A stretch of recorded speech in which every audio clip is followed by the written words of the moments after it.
So how crazy that is, Xabi Alonso এখন Real মাদ্রিদের আর coach নাই, আলভারো আরবালোয়া মাদ্রিদের নতুন কোচ হিসেবে অ্যাপয়েন্টেড হয়েছে। এখন পর্যন্ত সবাই মোরলেস বলতেছে যেটা জাবি আলোনসোর একটা ডিসিশন, যে ভাই জাবি আলোনসো নিজে এই জবটা কুইট করতে চাইছে, তাকে দিয়ে হচ্ছিল না। But maybe it is something like this, যে রিয়াল মাদ্রিদ ম্যানেজমেন্ট চাইছে জাবিকে স্যাক করতে, but just because he is a club legend সেই ক্ষেত্রে এইভাবে জিনিসটা পোর্ট্রে করা হয় নাই।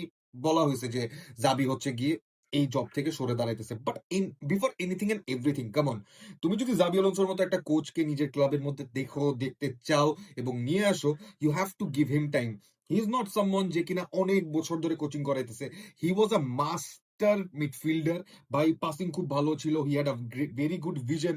সে জাবি, ইনিয়েস্তা, বুস্কেটস এর টাইমে he was one of the starters. সেই হিসাবে বোঝা যায় যে তার ক্যালিবারটা কোন জায়গায়, শুধু শুধু ওর নামটা প্রফেসর পরে নাই।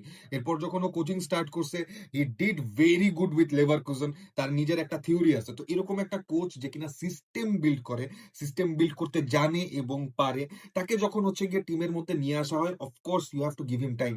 You have to give him those players যেটা কিনা তার সিস্টেমে ফিট করে। তার সিস্টেমে এখন মিডফিল্ডার নাই, তার সিস্টেমে এখন একটা প্রপার সেন্টার ব্যাক নাই। দেয়ার আর মাল্টিপল লুপ হোলস যেটা কিনা আরবালোয়া আসার পরও মাদ্রিদে সলভ হচ্ছে না। মানে কি হবে, মাদ্রিদের ম্যাক্সিমাম সেন্টার ব্যাক আনএভেলেবল থাকে, they are not doing good enough. তখন কি মাদ্রিদ একটা সেন্টার ব্যাক দিয়ে খেলবে, যাচ্ছে ঠিক আছে যেটা খেলতেছে ওইটাই খেলাই দিই?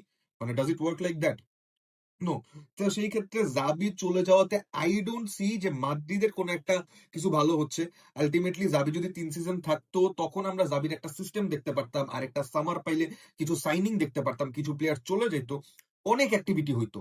কিন্তু এইটা খুবই বাজে time, and specifically this was not the game যেটাতে জাবিকে স্যাক করা উচিত হয়েছে। জাবি যদি একদম বটম হিট করে ফেলতো তখন জিনিসটা চিন্তা করা যেত।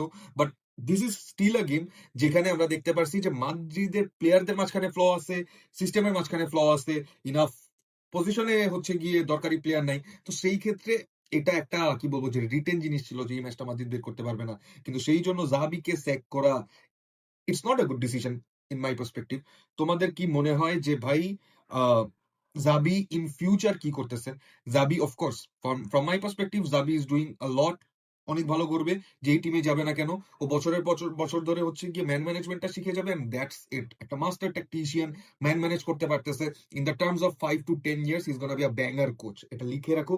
মাদ্রিদে হয়তো এমন হইতে পারে যে আমরা অনেক লম্বা সময় পরে জাবিকে আবার দেখতেছি, বাট জাবি ইজ ইনাফ কেপেবল। কিন্তু মাদ্রিদে এখন কি হইতেছে ভাই, আই ডোন্ট নো। তোমাদের কি কাছে কেমন লাগতেছে যে এই একটা সোয়াপ হয়ে গেছে মাদ্রিদ লেজেন্ডদের মাঝখানে, জাবি চলে গেছে, আরবালোয়া ঢুকছে? মানে how do you guys see that? Comment down below.